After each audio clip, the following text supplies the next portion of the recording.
अस्सलाम वालेकुम dear student. आज का जो हम सवाल करने वाले हैं वो नजरिया मिकदार ज़र है। सबसे पहले जॉन लॉ और रैचर्ड कैटेला ने इसकी वजाहत की थी।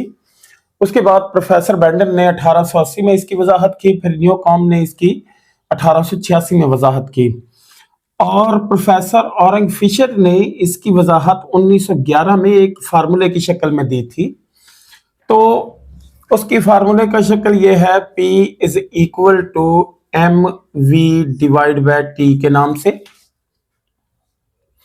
और इसकी जो डेफिनेशन है वो ये है कि अगर मिकदार ज़र को दो गुना कर दिया जाए तो अशिया की कीमतें भी बढ़ जाएंगी, दो गुना हो जाएंगी और ज़र की कदर निस्फ रह जाएगी बशर्ते दीगर अमूर बदस्तूर रहें। और अगर ज़र की मिकदार को निफ्स कर दिया जाए तो अशिया की कीमतें भी निस्फ रह जाती हैं और ज़र की कदर दो गुना बढ़ जाती है। असल में ये वजाहत ये करना चाहता है कि फर्ज करें कि अगर किसी भी चीज की 100 रुपए कीमत है और वो मिकदार हमारे पास 100 है तो एक की कीमत 1 रुपया हो जाएगी।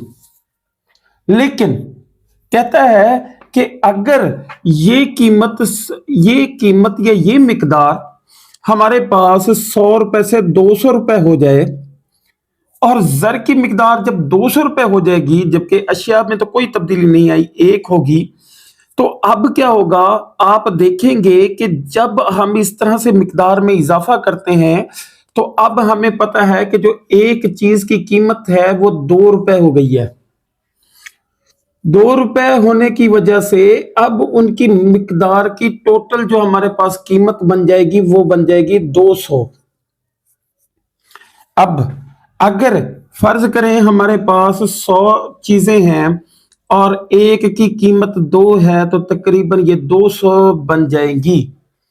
अब इसका क्या मतलब हुआ? मतलब ये हुआ कि कीमत पहले जितनी मिकदार थी उतनी ही उसकी कीमत थी, तो एक के साथ एक बराबर था। जैसे ही ज़र की मिकदार में इजाफा हुआ तो ज़र की कीमतों में चीजों की कीमतों में इजाफा होना शुरू हो गया। चीजों की कीमतों में इजाफे होने की वजह से पहले जो एक चीज की 1 रुपए कीमत थी अब वही 1 रुपए की चीज हमें 2 रुपए पे मिलना शुरू हो जाएगी। और इस तरह जो हम किसी भी चीज के लिए 100 चीजें खरीदने के लिए 100 रुपए खर्च करते थे, अब वही 100 रुपए की चीजें खरीदने के लिए हमें 200 रुपए खर्च करना पड़ेगा।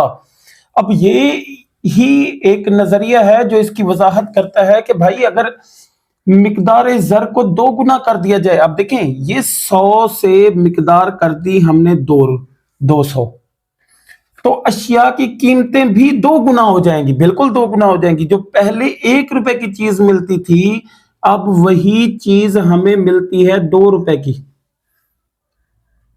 और ज़र की कदर निस्फ रह जाएगी, बिल्कुल निस्फ रह जाएगी। आप ये देखें कि पहले जो हमें मिलता था 200 रुपए की चीजें और जबकि वो चीज थी हमारे पास 100, तो ये तकरीबन हमारे पास उसकी कीमत और ज्यादा कम होना शुरू हो जाएगी, उसकी कदर कम हो जाएगी, पैसे की कदर कम हो जाएगी। जहां पे हम किसी भी शय की 1 रुपया देते थे अब उसी एक चीज के हम 2 रुपए देना शुरू कर देंगे। इसका ये सबसे बड़ा मसला है। और जैसे ही हम किसी भी चीज की बहुत कम मिकदार देंगे और उससे बहुत ज्यादा चीजें आएंगी तो इसका मतलब यह है कि हम अपने ज़र की कदर बढ़ाते जा रहे हैं उसकी मिकदार के एवज। तो ये था हमारा नजरिया मिकदार, जिसका फार्मूला भी मैंने आपको बताया, लेकिन इसका फार्मूला उर्दू में भी आप लोगों को बता देता हूं। पहला है जी ज़र की कानूनी ज़र और इसकी गर्दिश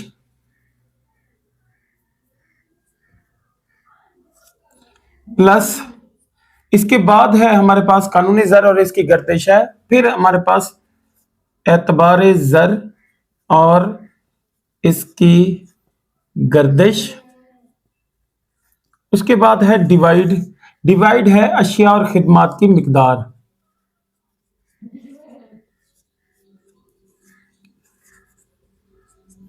ठीक है, ये इसका नजरिया है। मफरूजात में कानून ज़र की रफ्तार गर्दिश तब्दील ना हो, एतबार ज़र की रफ्तार गर्दिश तब्दील ना हो, अशिया और खिदमात की मिकदार तब्दील ना हो, बराह रास्त तबादले का मयार तब्दील ना हो, दफीनों की जो है ना मिकदार तब्दील ना हो, और इसी तरह फिर इसका तनकीदी जायजा है। ये थोड़ा सा छोटा सा ओवरव्यू आप लोगों को दिया है ताकि नजरिया मिकदार ज़र के बारे में आपको थोड़ा बहुत पता हो कि अगर ये शॉर्ट में आ जाता है, ये लॉन्ग में आ जाता है, तो हम इसे किस तरह से कर सकते हैं। असल में बताना क्या चाहता है, असल में बताना ये चाहता है कि जब हम ज़र की मिकदार को मुल्क में बढ़ाते हैं तो हमें पता है कि ज़र की मिकदार बढ़ने से अशिया की कीमतें भी उसी लिहाज से बढ़ना शुरू हो जाएंगी, और जैसे ही हम ज़र की रफ्तार को कम करते हैं, उसकी गर्दिश को कम करते हैं, उसकी रसद को कम करते हैं, तो अशिया की कीमतें भी वैसे ही कम होना शुरू हो जाती हैं। ठीक है जी, ओके जी, अल्लाह हाफिज।